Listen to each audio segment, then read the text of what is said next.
Satang Prasanga.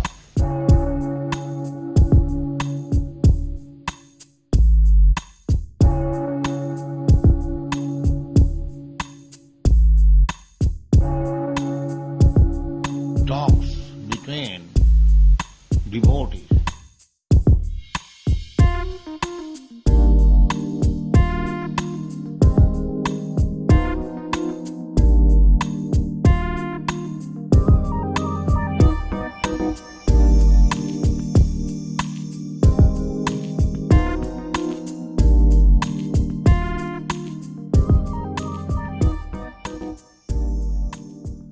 Hare Krishna, dear devotees, and welcome to today's program. So we're continuing with our series of empowerment sutras through the difficult times that we're facing right now. I think everybody needs some kind of encouragement, and I found the set of empowerment quotes by His Grace Burijan Prabhu, and I found a lot of strength from it. So I thought we'll share it as sutras. Just like sutras are Vedic codes which are packed in small lines, small condensed form of words which have very deep meaning. So let's unpack today's sutra, sutra number 3. Let's see what it says. So please read along with me. Apply principles so we can measurably change our lives, whether the world around us changes or not. Apply principles. So in the Vedic scripture, it's described Dharma Sahina Pasuman Samana, that unless one comes to the human level of consciousness and in that level starts practicing principles, regulative principles of religiosity, then only can he be regarded as a human being. Before that, he's an animal, Pashu. He's just an animal. So until we come to the point of understanding that principles are human-centric, we have to be conducted by principles. We see every great religion of the world has its principles or its commandments, its different ways in which it regulates human life so that the human being becomes virtuous firstly, and then religious, and then spiritual, or attain love of God. And we see that in the pastimes of Lord Ram, that when he first came, his goal, although he has come in the Treta Yuga, he didn't actually propagate or advocate fire sacrifices. Trete yajato makai. Krete dhayato Vishnu. Trete yajato makai. Dwarpa paryachanam kalo tathari kirtanat. So the different yugas, the different religious principles that are done. So in Treta Yuga, it's fire sacrifice. But we see he didn't actually propagate that as a prominent aspect of his incarnation. His prominence was in establishing Dharma, Maryada Purushottam. He wanted to establish that one must be virtuous and righteous. Even up to today in Indian government, Ram Raj is respected very deeply. And then we come to Krishna. And Krishna came as an avatar of the Yuga avatar, Krishna. But his goal was establish Dharma again. And that was to establish the Pandavas back in their righteous place. So again, religiosity. I remember I was traveling in a train once in Rajasthan, and one Rajasthan man asked me, he says, Krishna speaks, Dharma is our life and soul. I said, yes. But at the end, Krishna in Bhagavad Gita, he says, Sarva Dharman Parityajya, abandon all varieties of Dharma, and Mamekam Sharanambra, and simply surrender to me. So how can he say abandon Dharma? So I was explaining to him that you didn't read the Srimad Bhagavatam.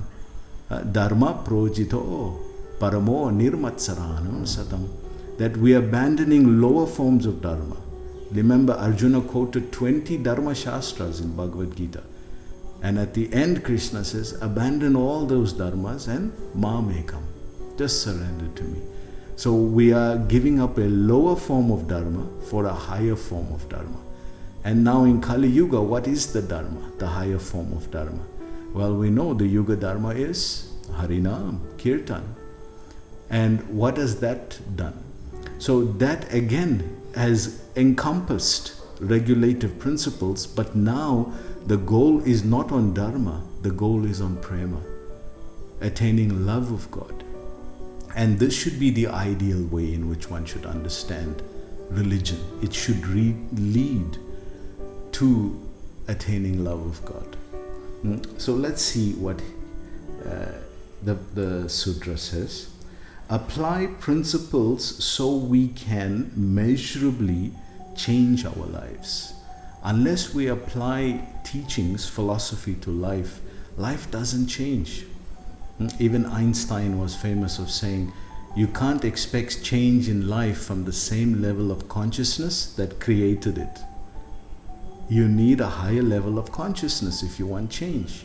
And we know that with motivational speakers of today, that unless you're constantly changing, upgrading your life, you're not going to be satisfied. You may be happy, you may reach a certain level of happiness, but you'll never be content.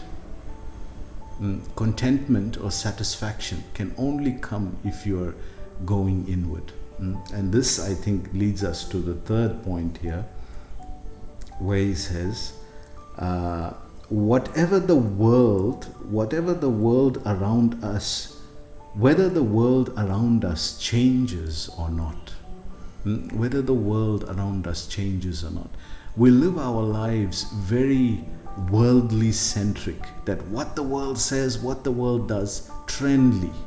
They call that trendly. We live our lives very much like that. And this is very much the herd mentality. So if human beings are becoming herd-like again, it just tells you where the consciousness is going. Back to the Pashu, animal consciousness. So if we constantly are absorbed in that level of consciousness, there's no way we can have a better life. Remember, all of this is done to have a better life. We want better for ourselves. So unless we improve in this way and separate, our consciousness should be separate from the world. This is why Prabhupada is constantly teaching us that think differently, think higher, think differently from the world, because their consciousness is based on what they've been taught. So what have they been taught? Commercialism, consumerism. This is the way of life. You just work your life till you reach the end. But no room for higher thinking, no room for thinking. You're told what to think. Now how can you develop yourself that way? But spiritual development means from the inside.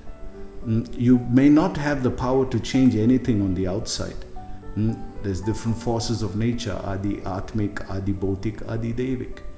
So forces of nature, there's forces that are implemented upon you by other people and your own mind.